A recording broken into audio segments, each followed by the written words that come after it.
या सर्ग रूपा जगदवन विधौ पालनीया च रौद्री संहारे चापि यस्या जगदिदमखिलं क्रीडनं या पराख्या पश्यन्ति मध्यमाथो तदनु भगवती वैखरी वरण रूपा शास्मदवाचं प्रसन्ना विधिहरिगिरिशा राथितालंकरो भगवत्यै नमः पराम्बिकायै नमः। चलिए यही आज भी माइक भूल गए, चलो कल याद करके लाए। तो हम लोग संज्ञा प्रकरण पूरा देख लिए, ठीक है ना, अंतिम पाठ तक में, ठीक है। अंतिम पाठ में हम लोगों ने सूत्र अणुदित सवर्ण से चा प्रत्यय, ये अण और उदित संज्ञा करने वाला सूत्र देखा है कि नहीं है। अण का तात्पर्य बाबू ध्यान रखना, अण संज्ञा करने वाला जैसे ही कहोगे ना तो लोग झपट पड़ेंगे ऊपर, वो कहेंगे आदि अंत्यन सहित है अण संज्ञा करने वाला, अंत्यन हिता सहित आदि ही अण ये वो संज्ञा करता है कि नहीं करता है।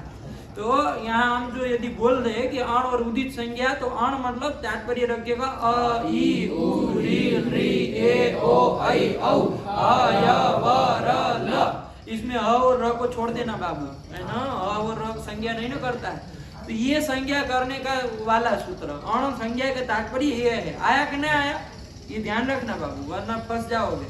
अण संज्ञा करने वाला फिर मामला बिगड़ेगा, है ना। चलिए लेकिन ध्यान रखना ये सब संज्ञा कर रहा है, किसकी कर रहा है, सवर्ण की कर रहा है, सवर्ण की कर रहा है। अ जो है वो सवर्ण की संज्ञा, अ के सवर्ण जितने होंगे उन सब सवर्णियों की अ ये संज्ञा हो जाएगी। अ के सवर्णी 18 है तो 18 की असंज्ञा हो जाएगी। तो सवर्ण जो है वो संज्ञी है और अ ये संज्ञा है। आया कि नहीं आया, आया ना समझ में। ई ये संज्ञा है, ई इति संज्ञा किसकी, अष्टादश ई के जो अपने 18 सवर्णी है उसकी। आया कि नहीं आया, अपने सवर्णी की होगा और दूसरे किसी के सवर्णी की संज्ञा नहीं होगा। अ जो है ई के सवर्ण नहीं होगा। आया कि नहीं आया, अपने सवर्णियों की संज्ञा होगा।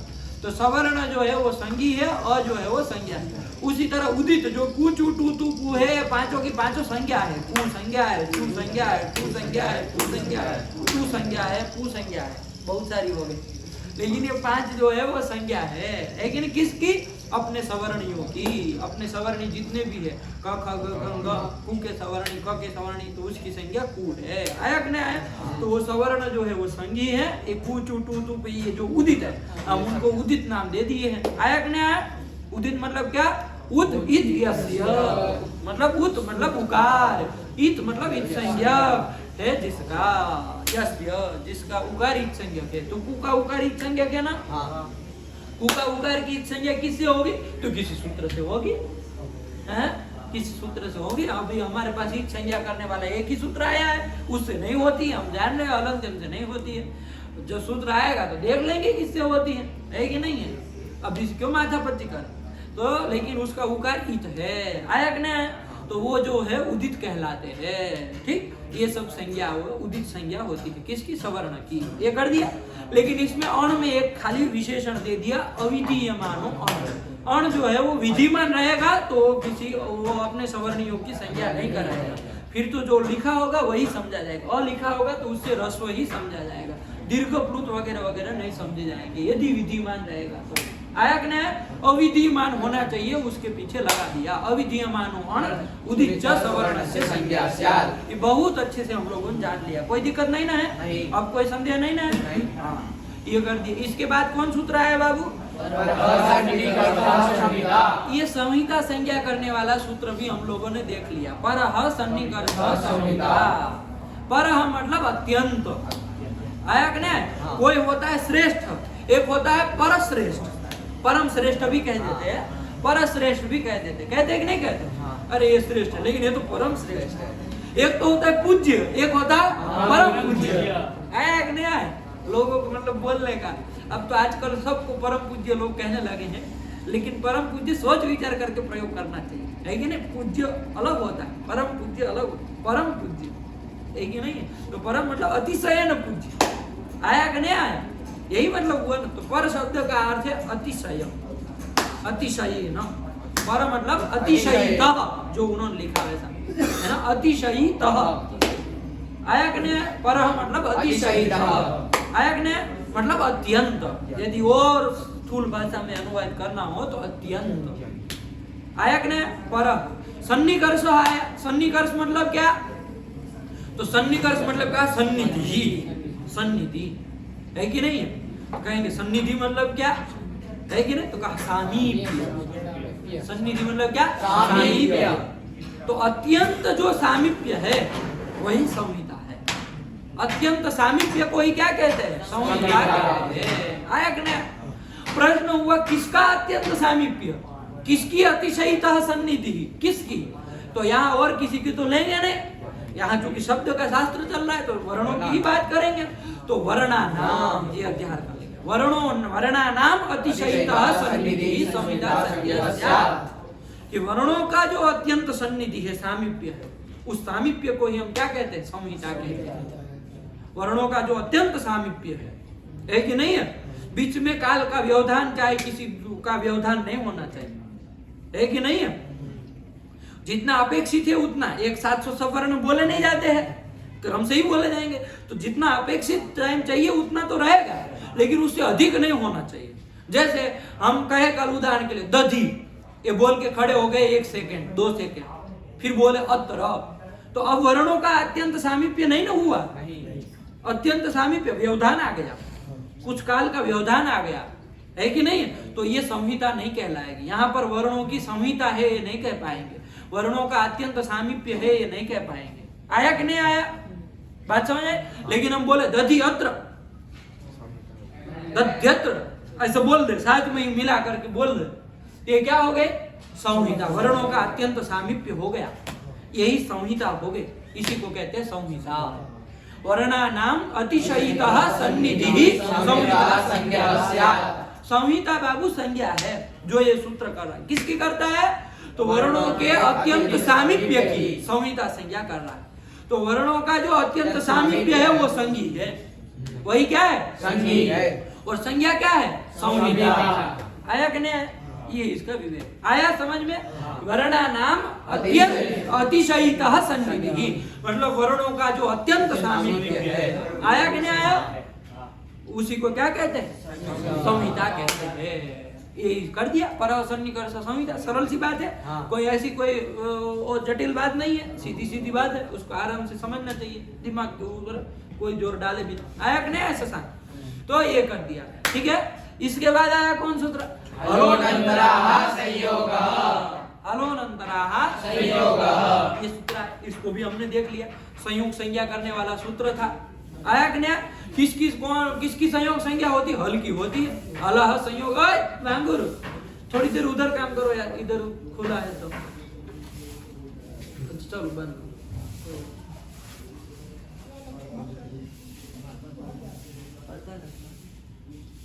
परदेश नहीं ना होगा, नहीं छोड़, क्या करना, नहीं दिख रहा है हमको, कौन देखना है, हमको कोई देखना ही नहीं, हमको कुछ देखना ही नहीं है कि नहीं, क्या नहीं वो दिखेगा तब भी आएगा, जैसा आएगा उसको सुनने से काम है कि नहीं। इतना फैसिलिटी हम नहीं देंगे, पढ़ना है तो ऐसे ही पढ़ना है कि नहीं। तो कितना मतलब यहाँ बॉक्स लगवाए, है कि नहीं। तो जैसे वो लोग ये सही कह रहे हैं, मतलब वीडियो अच्छा बनेगा, ये तो नहीं कह रहे हैं, अच्छा ही कहने के तात्पर्य। वो जैसे बाकी लोग वीडियो बनाते 2-2 लाइन यहाँ रहेगी, पीछे वो नीला वो हरा, वो नीला वो हरा कपड़ा, ग्रीन कपड़ा रहेगा, फिर बैकग्राउंड जैसे मन से डालना चाहे वैसे डाल सकते हैं। वो ग्रीन जो है वो पकड़ता है ना, उसको चेंज कर सकते हैं। ग्रीन कपड़ा रहता है, वो 2 लाइटें चली रहेगी, अरे ऐसे बैठेंगे तो हम तो 5 साल में अंधे हो जाएंगे। उनको 5-5 मिनट की वीडियो होते हैं, हमारा 2-2 घंटा बैठना है, और आप लोग चले जाते, खत्म थोड़ी ना होता है। हम 1:30 बजे फिर से उनको 2 घंटा, दूसरा पार्ट व्युत्पत्तिवाद का चलता है तो उनको 2 घंटा जाते हैं। तो हम तो इतने दिन लाइट अपने आंख में रहे तो अंधे नहीं हो जाएंगे, मार देंगे क्या हम लोग।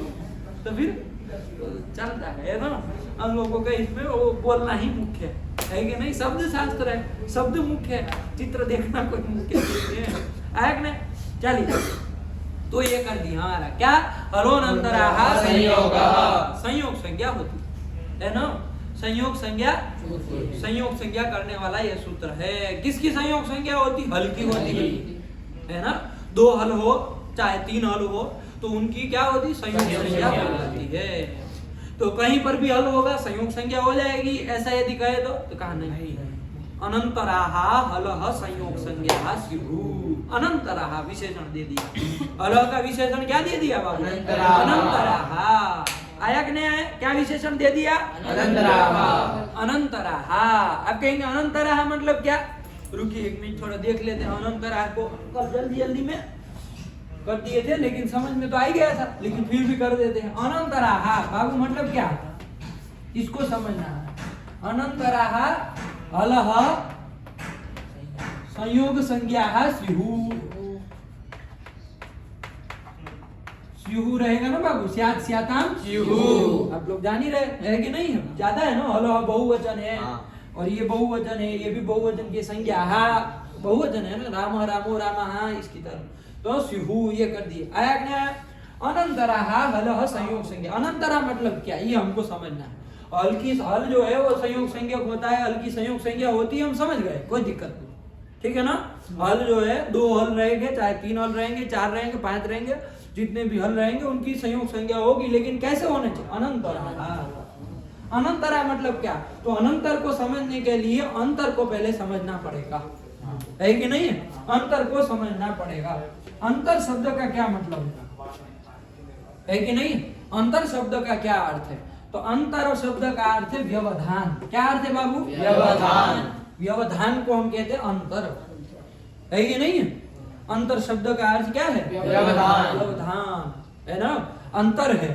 वो गुजरात और ये यूपी में अंतर है कि नहीं? मतलब बीच में काफी सारे और राज्य आ जाते हैं, है कि नहीं? व्यवधान है। आया कि नहीं आया? अंतर है। वो एक और अंतर शब्द के बहुत सारे अर्थ है बाबू, ये अकेले मत रुक जाना, बहुत सारे अर्थ है, लेकिन अंतर शब्द का एक व्यवधान अर्थ भी है। आया कि नहीं? अंतर मतलब व्यवधान, तो अंतर मतलब व्यवधान आ गया। अनंतर मतलब क्या? तो देखो ऐसा इसका समास का वो विग्रह वाक्य लिखेंगे तो समझ में आ जाएगा। देखिए क्या है? अविद्यमानम, अविद्यमानम आधा लिखना बाबू, ठीक है ना। अविद्यमानम लिख लीजिए आप लोग। अंतरम येषां ते अनंतराहा। ध्यान से ना बाबू, एक एक पदार्थ साफ होना चाहिए। अविद्यमानम ये म है बाबू, अविद्यमानम अंतरम येषां ते इति अनंतराहा, यही है। दिख रहा है?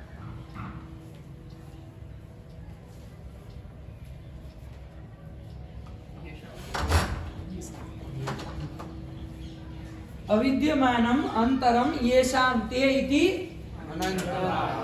अनंतराहा। इसका देखो अविद्यमानम, यहाँ स्पेस रहेगा है ना, हमने थोड़ा ये मैं बाद में लिखूंगा इसलिए ऐसा होगा। चलो अविद्यमानम अंतर, अविद्यमानम मतलब अविद्यमान है, अंतर मतलब व्यवधान। अंतर मतलब तो व्यवधान बता चुके हैं, अंतर मतलब व्यवधान। तो अविद्यमान है अंतर ये शाम, जिसका उनको क्या कहेंगे? अनंतरा। मतलब जिसके बीच में कोई व्यवधान नहीं है उसको कहेंगे अनंतरा। आया कि नहीं आया? तो ऐसे हल होने चाहिए, मतलब इनके हलों के बीच में कोई व्यवधान नहीं होना चाहिए। आया कि नहीं? हल 2 रहे लेकिन उनके बीच में किसी का व्यवधान नहीं होना चाहिए। और हल के बीच में किसका व्यवधान होगा? थोड़ा विचार करिए, हल के बीच में किसका व्यवधान हो सकता है? हल के बीच में हल का व्यवधान तो नहीं ना कह सकते हैं? चूटू और चंदन के बीच में चंदन व्यवधान हो रहा कह सकते हैं? पागल कहेगा कोई आदमी, है कि नहीं? तो हल के बीच में व्यवधान किसका हो सकता है? तो बाकी जो भी वर्ण बच गए, हल के अलावा क्या बच गया है? अच बच गया, तो अच का व्यवधान नहीं होना चाहिए। आया कि नहीं आया? अच भी रव्यवहिता हलह संयोग संज्ञा स्युः, कि अच से अव्यवहित मतलब अच के व्यवधान के रहित, अच का व्यवधान नहीं होना चाहिए बीच में। ऐसे हल यदि 2 रहे, चाहे 3 रहे, चाहे 4 रहे, उनकी क्या हो जाएगी? संयोग संज्ञा हो जाएगी। आया कि नहीं आया? कल हम लोगों ने उदाहरण भी देखा था इसका, है कि नहीं? एक नाम लेके एक दूसरा एक देख लीजिए, क्या है? इंद्र। क्या है बाबू? इंद्र। इंद्र, इंद्र का वो देखिए अनुपूर्वी बोलिए, इंद्र की अनुपूर्वी क्या होगी बाबू? कौन बोलेगा? तुम ही बोलो चाचा। ई के बाद अ, न न र अ। आया कि नहीं? देखो साफ साफ पहचानने लगा। इंद्र की अनुपूर्वी है कि नहीं है? इंद्र की अनुपूर्वी क्या है? तो कहा ई न द र अ है कि नहीं है? यही है ना अनुपूर्वी। ई है, इसके बाद न आधा है, न लिख दिया। द्र में द र अ लिख दिया। अब देखो यहाँ न द र, ये तीन दिख रहा है कि नहीं दिख रहा है? ये तीनों क्या है? हल है कि नहीं है? हल मतलब कौन? हय वर्ण के ह से लेके हल के ल तक जाना है, उसमें जो वर्ण आते हैं उसी को हल कहते हैं। हल से और कोई अर्थ नहीं लेना बाबू, निकल गया ना अब दिमाग से। वरना हल कुछ अलग चलता है लोगों को। हल मतलब वो आधा है कि नहीं है? वो आधा फाधा समझो मतलब नहीं है। न हल मतलब 34 वर्ण में से कोई भी वर्ण को हल कहें। ये न द र ये हल है, इनकी संयोग संज्ञा होगी कि नहीं होगी? तो होगी। क्यों? क्योंकि अनंतराहा हल होने चाहिए, मतलब अच का व्यवधान नहीं होना चाहिए। देखो न द र, इनके बीच में किसी का व्यवधान है? अच का व्यवधान है नहीं। तो अज भी व्यवहिता हल कौन कौन हुए हैं? न द र, इनकी कौन संज्ञा हो जाएगी? संयोग संज्ञा। न द र की संयोग संज्ञा हो जाएगी। आया कि नहीं आया? दो भी रह सकते, जरूर नहीं। ये उदाहरण 3 वाला हमने दे दिया। दो यदि हल ऐसे रहे और जिसके बीच में अच का व्यवधान नहीं हो तो दो हलों की क्या हो जाएगी? संयोग संज्ञा हो जाएगी, उसमें कोई अर्थ नहीं। आया कि नहीं आया? चलिए, तो ये संयोग संज्ञा। जैसे स्वास्तिक बोल रहे हैं, स्वास्तिक, तो स्वास्तिक में स और व और उसके बाद आ और आगे चला जाएगा जो जो रहेगा वो सब। लेकिन यहाँ पर ये दो हल है कि नहीं है? स और व। अच का व्यवधान है नहीं, बीच में अच का व्यवधान नहीं ना, बीच में अच नहीं पड़ा है। ये स व, ये जो दो हल है देखो यहाँ, तो इनकी क्या हो जाएगी? संयोग संज्ञा हो जाएगी। कम से कम दो रहेंगे, अकेला हल नहीं ना, तब कैसे संयोग कहेंगे? हल दो तो कम से कम रहना चाहिए ना। दो रहे, फिर ज्यादा रह सकते हैं, 3 4 5 रहे। ऐसा यदि अच के व्यवधान रहित यदि हल रहेंगे, अनंतराह हल यदि रहेंगे, उसकी संयोग संज्ञा होगी। क्लियर हो गया? कोई दिक्कत नहीं ना है? अनंतराह मतलब अविद्यमानम अंतरम येषां ते। कौन समास किया? अविद्यमान है अंतर जिसमें, जिन हलों में, जिन हलों का, जिन हलों, अरे ना अन्य पदार्थ को, अन्य पदार्थ प्रधानो बहुव्रीहि समासः। बहुव्रीहि समास, सीधी सी बात कि अविद्यमान मतलब नहीं है, अंतर मतलब व्यवधान जिसका, ऐसे जो हल रहेंगे न द र चाहे स्व व, इनकी संयोग संज्ञा होगी। आया कि नहीं? यही वाला है। तो उसी अनंतरा का भरद्वाजाचार्य ने सरल भाषा में अर्थ कर दिया अव्यवहिता। आया कि नहीं आया? अनंतरा का अर्थ वही आएगा ना, अव्यवहिता मतलब व्यवधान रहिता। और स्पष्ट करना होगा, अनंत अव्यवहिता मतलब व्यवधान रहित, व्यवधान से रहित होने चाहिए, किसी का व्यवधान नहीं होना चाहिए। और व्यवधान किसका हो सकता है? अच का ही हो सकता है। तो साफ कर दिया कि अच भी अव्यवहिता हल संयोग संज्ञा। अच का जो अच के व्यवधान के रहित जो हल रहेंगे उसकी संयोग संज्ञा होगी। यही कह दिया साफ साफ, कोई दिक्कत नहीं ना? संयोग संज्ञा बैठ गई। चुटू आया नहीं आया? क्या नाश्ता की हो? चुटू किए हो नहीं किए हो? किया करो बाबू, आज तक मना नहीं कर रहे थे। खाएगा नहीं तो कैसे चलेगा? फिर बोलेगा नहीं। अधिक नहीं होना चाहिए ना, जिससे बाधा हो पढ़ने में, इतना नहीं खाना चाहिए। बाकी खाना से थोड़ी मना, खाना पीना चाहिए, हम खाना पीना खाना पड़ेगा। चलिए, तो ये कर दिया अनंतराः हलः संयोग संज्ञाः स्युः। ठीक है ना? वरना हमारे भोजन इनको पूछिए, छुट्टी के दिन क्या होता है पूछिए इनको। है ये चालू होता है, नहीं खा, इतना भोजन नहीं करते, 4 रोटी 3 रोटी यही खाते, फिर थोड़ा चावल ले लेते, यही भोजन करते। विद्यालय चालू, लेकिन छुट्टी के दिन आए थे अभी पिछली छुट्टी में, पूछिए उनको क्या भोजन होता है हमारा। है कि नहीं? तो फिर तो आधा 1 आध घंटा तो भोजन ही करेंगे फिर। ऐसा होता है। तो जब मतलब पता है, चूंकि अभी इसके बाद हमको चूंकि वो अभी 2 घंटा जाके बोलना नहीं है, थोड़ा मतलब आराम रहेगा, तो फिर किया जाए तो बात उचित है कि नहीं? लेकिन अब पढ़ाने के टाइम मान लीजिए आए यहाँ भोजन करे दोपहर को, यदि हम उतना भोजन कर ले तो उसको बाद में 2 घंटा व्युत्पत्ति चलेगा? है पेट में दर्द करने लगेगा, है नहीं खा पाएंगे, या तो फिर आंखें बंद होने लगेगी धीरे धीरे, कल चुटू जैसे कर रहा था। हमको लगा अभी सर पटक जाएगा, माथा फूट जाएगा इसका, है ना? चलिए, तो यही कर दिया, संयोग संज्ञा करने वाला सूत्र हम लोगों ने देख लिया, हलोनंतराः संयोग। कौन आया इसके बाद बाबू? सुप्तिगन्तं पदम्। ये सूत्र आया था, सुप्तिगन्तं पदम्, सुप्तिगन्तं पदम्। ठीक है ना, ध्यान से समझिएगा बाबू, है ना। इसको कल जल्दी जल्दी में कर लिए थे, अंतिम समय हो गया था तो, लेकिन ध्यान से समझिए आप लोग। सुप्तिगन्तं पदम् क्या है इसका मतलब? तो ये अर्थ हमको इसमें करना है बाबू। तो एक परिभाषा इसके लिए आपको एक बताए थे। परिभाषा क्या बताई थी? द्वंद्वादौ, द्वंद्वादौ बोलो,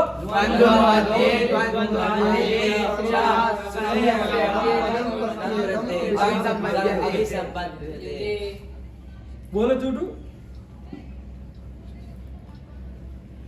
ये भीड़ की जब वो होती है ना, उसमें सब चले जाते हैं। जब अकेला चलना पड़ता है ना, तब पता चलता है कि रास्ता कितना कठिन है कि नहीं है। इसलिए वो है ना आपके टैगोर जी, कौन है? रविंद्रनाथ टैगोर। उन्होंने एक गीत लिखा अपनी बंगाली भाषा में, है ना, कुछ एकला चालो ऐसा करके, है ना, एकला चालो एकला क्या करके है हम। तो मतलब अकेले चलना सीखिए, कोई नहीं आ रहा है तो छोड़ दीजिए, हम अकेले चलेंगे, है कि नहीं है। किसी न रहने नहीं, हम अब आगे बढ़ गए तो बढ़ गए, अब तो जाके छोड़ेंगे, है कि नहीं। कोई न भी रहे तो हम अकेले जाएंगे। ये उसका कुछ भाव है, लेकिन बहुत बढ़िया है, अच्छा लगता है, कभी कभार सुनते हैं उसको। तो द्वंद्वादौ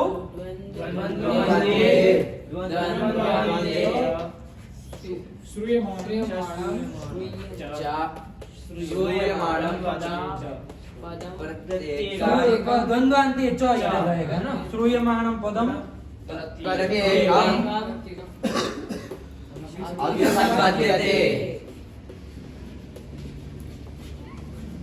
हो जाएगा ना, अभिसंबध्यते आया ना।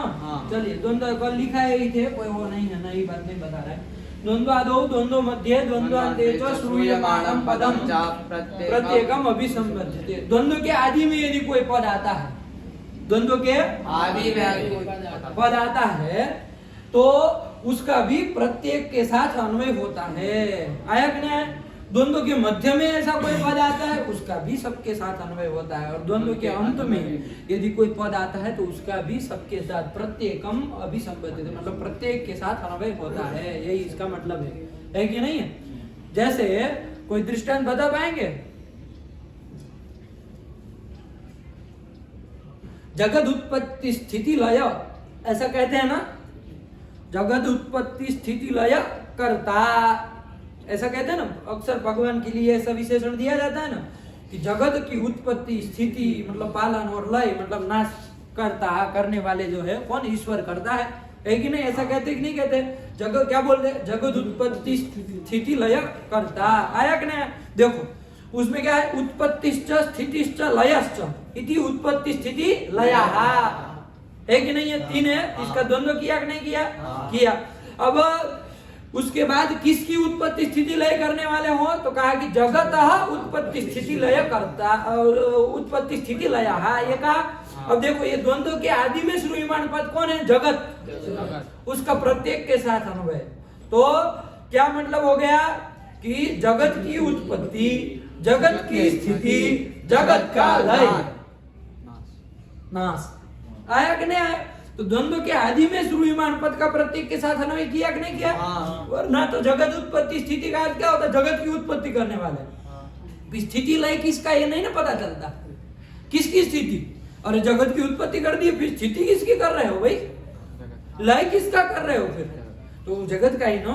कैसे? ये परिभाषा, ये नियम आता है कि भाई द्वंद्व के आदि में श्रूयमाण यदि पद रहेगा, तो उसका प्रत्येक के साथ अन्वय होगा। क्या समझे बाबू? द्वंद्व के आदि में यदि कोई श्रूयमाण मतलब सुनाई देने वाला कोई पद होगा, तो उसका प्रत्येकम अभिसंबद्धते, प्रत्येक के साथ उसका अन्वय होता है, संबंध होता है। आया कि नहीं आया? उसी तरह द्वंद्व के मध्य में यदि ऐसा कोई पद पड़ा होगा, है कि नहीं? उसका भी दृष्टांत देखेंगे कालांतर में, है ना। द्वंद्व के मध्य में यदि कोई पद पड़ा होगा, तो उसका भी वो प्रत्येक के साथ अन्वय होगा। आया कि नहीं आया? इसी तरह द्वंद्व के अंत में यदि कोई पद रहेगा, जिसका उदाहरण तो हमारा ये सूत्र ही है। जैसे वो जगत उत्पत्ति स्थिति लय कर्ता में भी देख सकते हैं, उसमें वो ये भी मिलेगा। देखो उत्पत्तिश्च स्थितिश्च लयश्च इति उत्पत्ति स्थिति लय तेषां कर्ता, उनके कर्ता। अब देखो, अब कर्ता को केवल अंतिम वाले के साथ जोड़ेंगे, लय कर्ता नहीं, उत्पत्ति भी कर्ता भी बोलना है ना, स्थिति कर्ता भी बोलना है ना, लय कर्ता भी ईश्वर को कहना है। तो वो कर्ता का अन्वय देखो, द्वंद्व के अंत में श्रूयमाण पद है कि नहीं है, तो उसका अन्वय प्रत्येक के साथ होगा।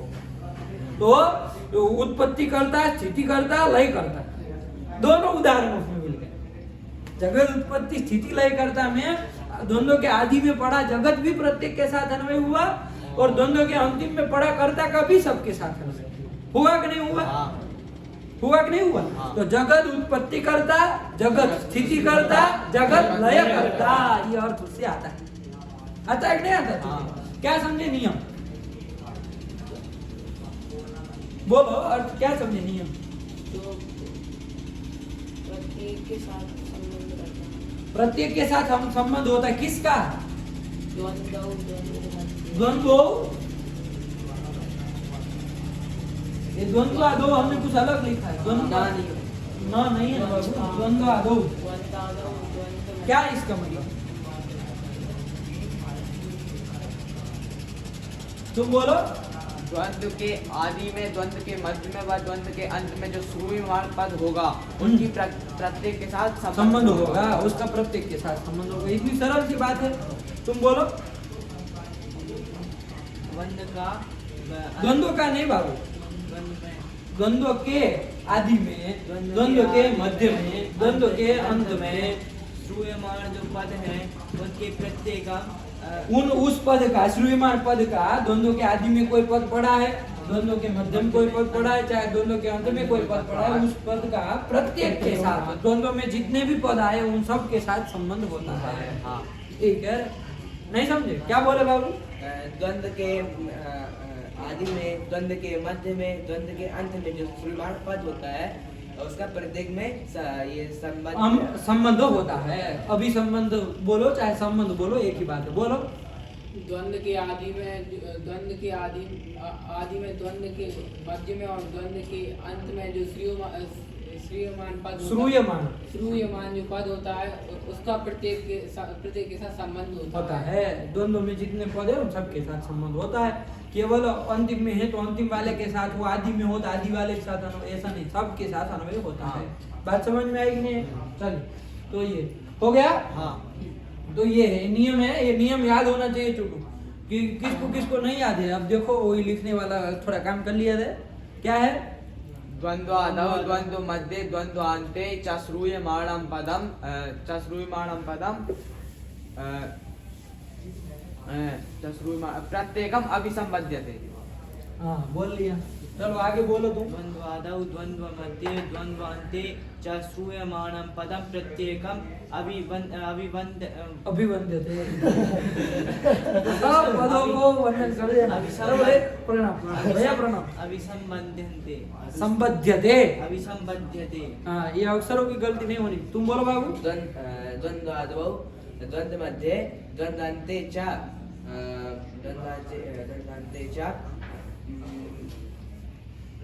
श्रूयमाणं पदम। अरे श्रूयमाणं सुनाई देने वाला, श्रूयमाणं पदम, पदम प्रत्येकम अभिसंबध्यते, अभिसंबध्यते। द्वंद्वादौ द्वंद्व मध्ये द्वंद्वान्ते,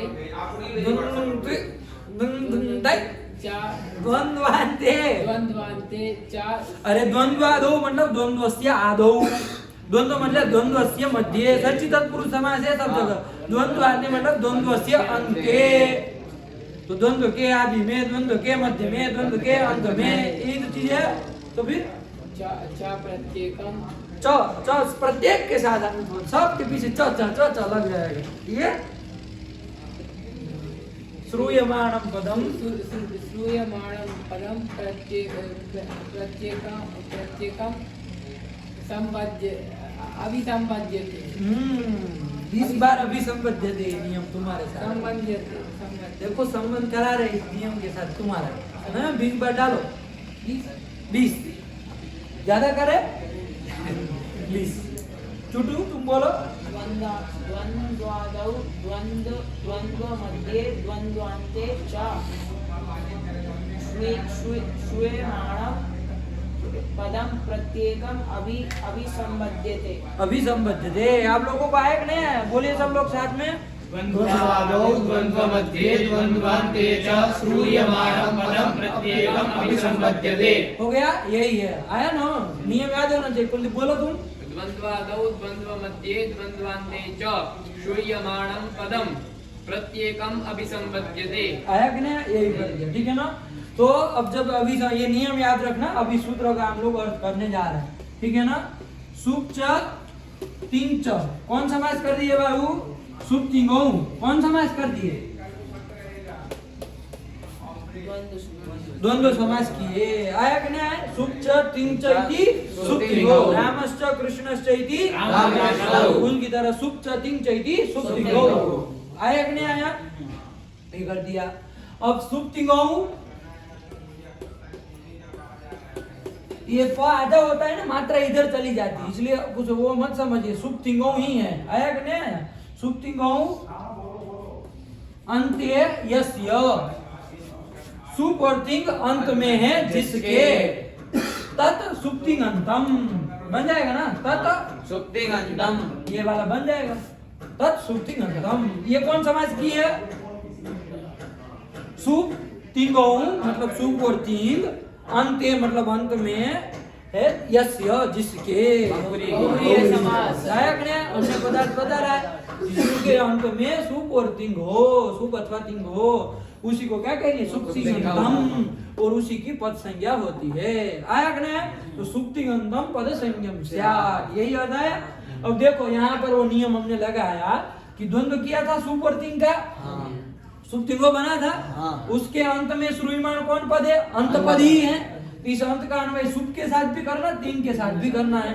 तो सुप के साथ करेंगे तो क्या बन जाएगा? सुबंतम। ऊपर को ब हो जाता है कोई संधि के कारण, सुबंतम, और इसमें तिंग में अंत लग जाएगा तो तिङंतम। तो सुबंतम तिङंतम च, दो होने का च लिख दिए, सुबंतम तिङंतम च पद संज्ञम स्यात्। कि सुबंत यदि कोई रहेगा, मतलब सुप यदि किसी के अंत में होगा तो उस समुदाय की क्या होगी? पद संज्ञा होगी। और तिंग यदि अंत में किसी के होगा तो उसकी पद संज्ञा होगी। सुप अंत में हो, ऐसा उदाहरण हम लोगों ने देख लिया था। आप लोगों के दिमाग में एक प्रश्न आ रहा है कि भाई सुप कौन है, तिंग कौन है? यही नहीं पता है हमको, तो है कि नहीं है? तो वो प्रत्यय ही है। सुप मतलब 21 प्रत्यय आते हैं सुप करके। कितने आते हैं?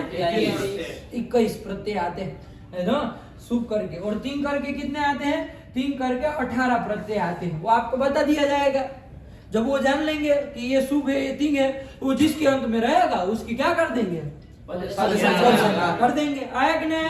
जैसे हमने एक दृष्टांत बताया, राम शब्द से सु प्रत्यय लाते, वो सु जो है 21 में से एक आता है, सुप ही है वो भी, तो उससे लाते हैं तो बन जाता है राम। ये राम क्या बन गया? अब सुप है अंत में जिसके, ऐसा करके सुबंध हो गया कि नहीं हो गया? सुप है अंत में जिसके, ऐसा रामा हो गया कि नहीं हो गया? ये रामा क्या हो गया? पद हो गया। उसकी पद संज्ञा हो जाएगी, उसको पद कहा जाएगा। राम, हाँ ये पद है। रामो, राम शब्द से औ लाए, औ एक प्रत्यय है। आया कि नहीं? औ एक प्रत्यय है, तो रामा से ओ लाए, संधि करके मिला दिया, क्या बन गया? रामो बन गया। ये ओ भी इस 21 में से एक है। आया कि नहीं आया? तो अब रामो क्या हो गया? सुप है अंत में जिसके, ऐसा सुबंध बन गया कि नहीं बन गया? इस सुबंध की रामो की क्या हो जाएगी? पद संज्ञा। रामो भी पद, अलग पद, राम अलग पद, रामो अलग पद। फिर आया रामा, तो राम शब्द से जस लाए, जस प्रत्यय लाए, घबराइए मत, क्या लाए? क्या हो गया? जस प्रत्यय को लाए, उसको जस प्रत्यय संधि बंधी सब करके मिला दिए तो रामा बन गया। ये जस 21 में से कहीं आता है। तो सुप है अंत में जिसके, ऐसा रामा बन गया कि नहीं बन गया? ये भी पद है। आया कि नहीं? तो रामा भी पद बन गया। इस तरह से ये प्रथमा में 3 बने, द्वितीय में 3 बने, तृतीया में 3 बनेंगे, चतुर्थी में 3 बनेंगे, पंचमी में 3 बनेंगे, षष्ठी में 3 बनेंगे, सप्तमी में 3 बनेंगे। तो 7 तिया 21 होंगे। 21 प्रत्यय हैं, बताया ना। सुप 21 है, वो 21 कौन कौन है वो बता देंगे। सु, औ, जस, अम, औ, सस। अभी कान पवित्र कर लीजिए खाली। सु, औ, जस, अम, औ, सस, टा, ब्याम, विस, गे, ब्याम, व्यस, गसी, ब्याम, व्यस, गस, ओस, आम, गी, ओस, सुप। इतने है 21। गिनो गिनो, कान पवित्र करते जाओ, गिनते जाओ। गिन तो सकते हो ना, इतनी तो पागल नहीं मालूम पड़ रहे। सु, औ, जस लिख लो, चलो। सु औ जस, 3 का वो बना करके लिखना है ना, सु औ जस। लिखो फटाफट, ये देर नहीं लगानी। सु औ जस अभी 3 लिखा जाना चाहिए, सु अलग औ अलग जस अलग। सु औ जस लिखो फटाफट। जस, हाँ ऐसे 3 की लाइन बना है। जस स दंत्य स, जस। बोलने नहीं समझ में आ रहा। सु औ जस, फिर आया अम औट शस। अम पहला, आउट शस, शशांक का स और बाद में फिर दंत्य स, शस। अम आउट शस हो गया। फिर आया टा ब्याम बीस, टा ब्याम बीस, बीस भीरस्व है, बीस सदंत्य बस 20 आ गया। फिर गे ब्याम व्यस, गे गे यमंगणनम का ङ, उस माथे एक की मात्रा गे, गे भ्याम व्यस, ठीक है ना। फिर आया घसी, घसी घसी, सही जा रहा है। घसी लिखो, घसी सी सी दंत्य स और ई की मात्रा रस्व ई, ई रस्व टू। घसी व्याम, घसी के बाद व्याम, देखो व्याम व्याम के 3 बन रहे हैं ना। घसी व्याम और आगे व्यस, व्यस के 2 बन गए होंगे, व्यस व्यस बने ना। चलिए हो गया। फिर आया घस, घस घस। अनन्यास चिंतयन्तो माम ये जनाः पर्युपासते तेषां नित्याभियुक्तानां योगक्षेमं वहाम्यहम्। आया कि नहीं आया समझ? अनन्यास चिंतयन्तो माम ये जनाः पर्युपासते तेषां नित्याभियुक्तानां ये जनाः योगक्षेमं वहाम्यहम्। चलिए चलिए, जिसके लिए जाना था वो चला गया, लेकिन उसको ध्यान ही नहीं। घसी घस ओस आम, क्या लिखे? घसी व्याम व्यस लिख लिए, उसके बाद घस सहल करो बाबू। घस घसो नहीं बोल रहे हैं ना, तो ध्यान दो, जैसे बोल रहे वैसे लिखो। घस ओस आम, आम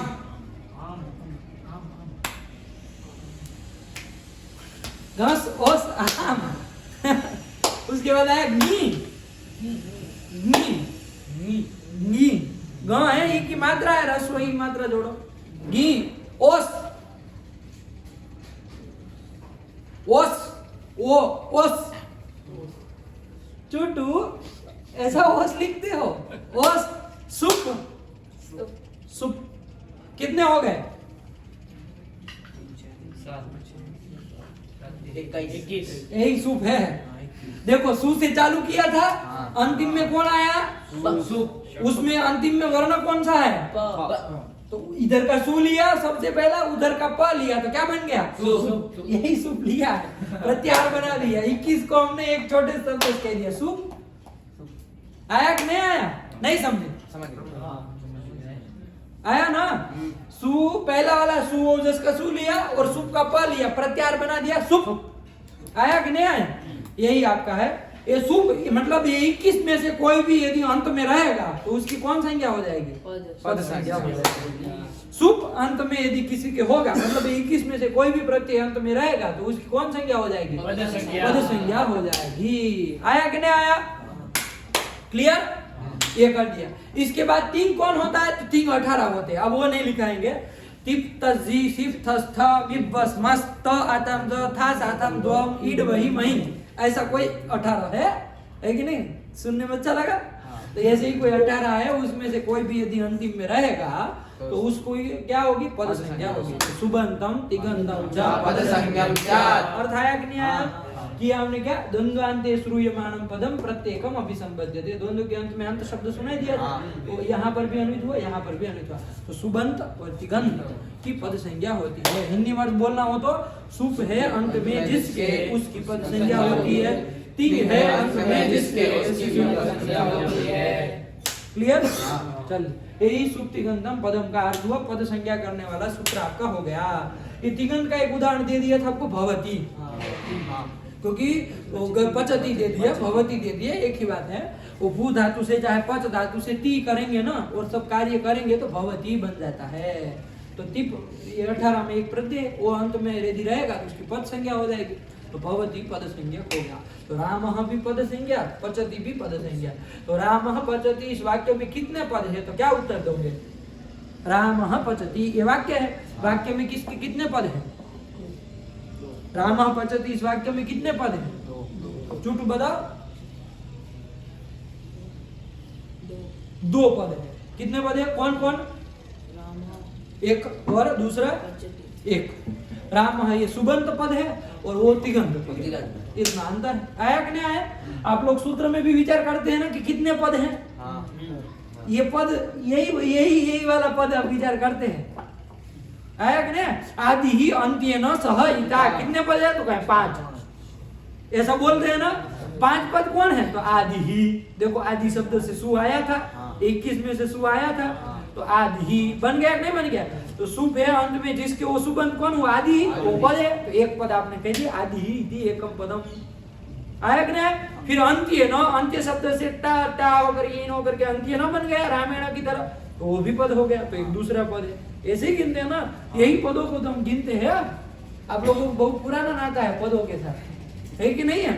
लेकिन आज उसने व्याख्या कर दी। पद किसको कहते हैं? किसको कहते हैं? सुबंध चाहे तिगंत होगा तो उसको पद कहेंगे, उसका पद संज्ञा। तो पद संज्ञा होती है, उसका संगी कौन है? सुबंध चाहे तिगंत, दोनों है। सुबंध भी संगी है, सुबंध की भी पद संज्ञा होती है और तिगंत की भी पद संज्ञा होती है। सुबंध और तिगंत ये संगी हो गए, पद संज्ञा हो गया। सुब तिगंतम पदम, इस सूत्र का काम यहाँ पूर्ण हो गया। आया कि नहीं आया? चलिए यही कर दिया। इस प्रसंग में वो द्वंद्वादो, द्वंद्व मध्य, द्वंद्वान्ते च श्रूयमाणं पदं प्रत्येकम् अभिसंपद्यते। नियम याद होना चाहिए, कर पूछेंगे। ठीक है, चलिए मिटा दे अब इसको। इसी के साथ क्या कर दिए? इति संज्ञा प्रकरणम। इति संज्ञा प्रकरणम। बाबू आया कि नहीं आया? वीडियो को रोक दो बाबू,